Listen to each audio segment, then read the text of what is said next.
In this video, I'm going to show you how to fix ERR GFX D3D INIT failed initialization. Please reboot and restart the game in GTA 5.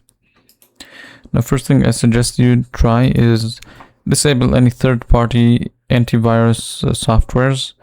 And if you can disable them and don't want to disable them, you can just exclude GTA 5 from being detected as a threat.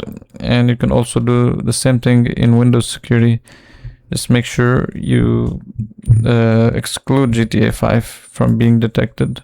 So sometimes if you go to protection history, you might see the game GTA 5 appearing here because it might be blocked by the Windows security. So what you can do is you could either go to manage settings and disable this option and try to launch the game and see if it works. And if it does, that means it's being blocked by this software. So what you'll have to do is go to add or remove exclusions and then browse for the game folder for GTA 5 and add it. This way it will no longer be detected and blocked. Now, another thing you can do is go to Epic Games. So over here, let's maximize this. Go to library and then find GTA 5. So what we're gonna do here is click on these three dots, click manage, and then under launch options, make sure you disable it. Then under verify files, make sure you click verify.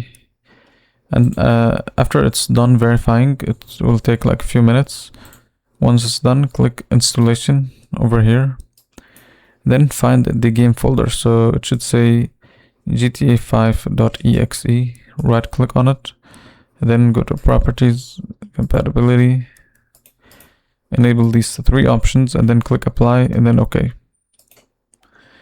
Now try and see if it fixes the issue.